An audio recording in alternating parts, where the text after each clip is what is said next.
Hi! అందరూ ఎలా ఉన్నారు? ఏం చేస్తున్నారు? ఈరోజు రెసిపీ వచ్చేసి చింతాకు పొడితోటి చేపల పులుటనమాట. చాలా బావుంటుందండి. ఎప్పుడు ఎవరు గాని ట్రై చేయకపోతే ఒకసారి ట్రై చేయండి.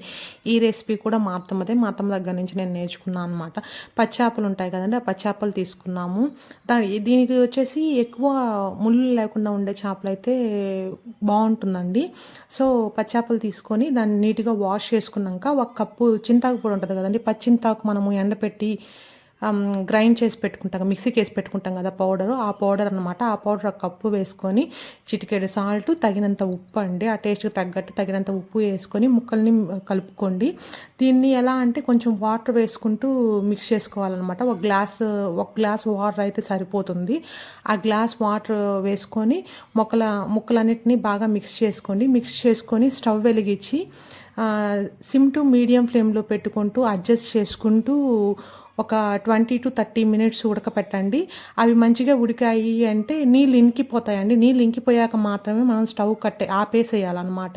లేదంటే అన్ స్మెల్ వస్తాయి, చేపలనేటివి సద్ది వాసన వస్తాయి. సో, అందుకోసం వాటర్‌ని ఇంకే వరకు ఉడకపెట్టుకోండి. అప్పటికి 20 మినిట్స్ లో టు మీడియం ఫ్లేమ్‌లో పెట్టుకున్నారంటే ఆటోమేటిక్‌గా ఉడికిపోతాయండి.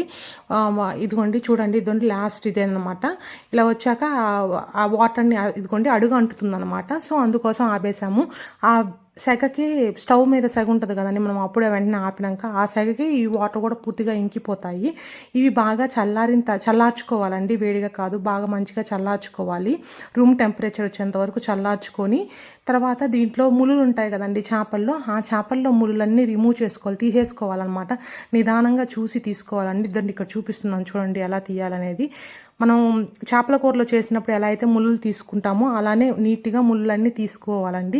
ఇది చిన్న పిల్లలకు గూడా పెట్టొచ్చండి. ఎందుకంటే ముల్లులు ఇరుక్కుంటాయి, వాళ్ళు తినలేరు అన్న ఇబ్బందయితే ఉండదు. చిన్న పిల్లలు గూడా ఇష్టంగా తింటారు. టేస్ట్ కూడా కర్రీ అయితే చాలా బావుంటుందండి. మీరు ఎన్ని చేపలైతే అలా ఉడకపెట్టుకున్నారో అవన్నీ అలా ముల్లులు తీసి పెట్టుకోండి. ఇదండి ఫైనల్‌గా అంటే చేపలు చూసేదానికి చాలా ఎక్కువ అనిపిస్తాయండి. మనం ఒలిచాక తక్కువగానే ఉంటుందన్నమాట. ఇప్పుడు మనం అది ఒలిచిపెట్టుకున్నాం గదండీ! ఇగోండి చిన్న చిన్న ముక్కలు చేసి పెట్టి ఒలిచిపెట్టుకున్నాం గదా! దాన్ని ఇప్పుడు పోపు పెట్టుకుంటున్నాము.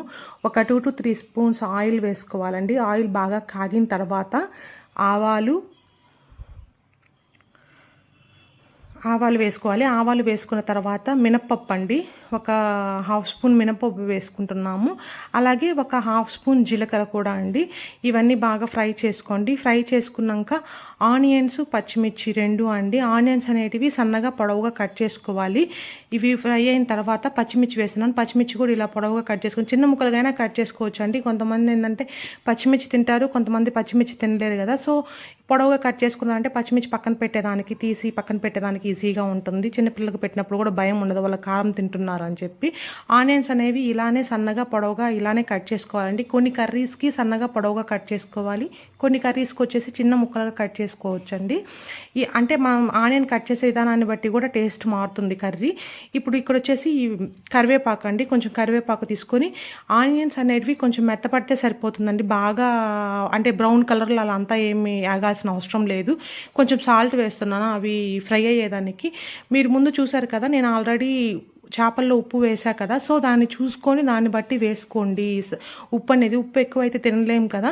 సో, అందుకోసం దాన్ని చూసి ఉప్పు వేసుకోండి. ఇప్పుడు మనం ఏదైతే చేపలు ఒలిచి పెట్టుకున్నామో ముల్లులు, ఆ పొరుటంతా ఆ ఫ్రైలో వేసేస్తున్నాం. ఆనియన్స్ అవన్నీ మిక్స్ చేసుకున్నాం కదండీ! ఫ్రై చేశాం కదా! ఆ ఫ్రైలో వేసుకొని ఆనియన్సు, ఆయిలు, పచ్చిమిర్చి ఈ ఫ్లేవరు, ఉప్పు మొత్తం అంతా మిక్స్ అయ్యేలాగా నీట్‌గా మిక్స్ చేసుకోండి. నీట్‌గా మిక్స్ చేసుకొని ఒక 10 మినిట్స్ అలాగా లో ఫ్లేమ్‌లో పెట్టి అడ్జస్ట్ చేసుకుంటూ మధ్యలో కలుపుకోండి. అలానే వదిలేయొద్దండి. మనము స్టవ్ మీద పెట్టాక అలానే వదిలేయకూడదనమాట. అలానే వదిలేసామంటే అడుగంటుతుంది. సో, అందుకోసం మధ్యలో కలుపుకుంటూ చూసుకోండి. టేస్ట్ అయితే చాలా బావుంటుందండి. ఎప్పుడు గాని ట్రై చేయకపోతే ఒకసారి ట్రై చేసి ఎలా వచ్చింది ఏంటి అనేది కూడా నాకు కామెంట్‌లో చెప్పండి. ఇప్పుడొచ్చేసి కారప్పొడి వేస్తామండి. అంటే ఉత్త పచ్చిమిర్చి వాడుకోవచ్చు, కారప్పొడి 2 కూడా మిక్స్ చేసుకోవచ్చనమాట. మాకు కొంచెం కారం కావాలి కాబట్టి అందుకోసం కొంచెం మిరప్పొడి వేసాము. ఒక హాఫ్ స్పూన్ మిరప్పొడి వేసాము. దీంట్లోకొచ్చేసి మసాలా వచ్చేసి ధనియాలు, దాల్చిన చెక్క, మొగ్గ, తెల్లగడ్డ ఇవన్నీ పచ్చివేనండి. అవన్నీ గ్రైండ్ చేసింది ఆ పౌడర్ అనమాట. ఆ పౌడర్ వేసుకుంటున్నాము. ఇదే దీనికి మసాలా. ఇంకా వేరే మసాలా అంటూ ఏమి వేయమనమాట. ఇదే దీనికి మసాలా. అదొక 1 స్పూన్, ఫుల్ 1 స్పూన్ వేసాము. అంటే మీరు తీసుకునే క్వాంటిటీని బట్టి మీరు వేసుకోండి. మొత్తము కారము, మసాలా పౌడరు అనేది మొత్తం ఆ చేపల ఫ్రైకి పట్టేలాగా మొత్తం మిక్స్ చేసుకోండి. మొత్తం మిక్స్ చేసుకొని ఒక 5 మినిట్స్ సిమ్‌లో పెట్టుకోండి. సిమ్‌లో పెట్టుకొని మధ్యలో ఆ 5 మినిట్స్ మధ్యలో కలుపుకుంటూ మిక్స్ చేసుకుంటా ఉండండి. అడుగంటుతుంది కదా! సో, ఆ మధ్యలో కలుపుకుంటూ ఉండండి. ఈ స్టేజ్‌లో మీరు ఒకసారి ఉప్పు, కారం అవి చూసుకోండి. సరిపోలేదు అనుకుంటే ఇప్పుడు వేసుకోవచ్చు. ఈ వీడియో నచ్చినట్లయితే లైక్, షేర్ అండ్ సబ్స్క్రైబ్.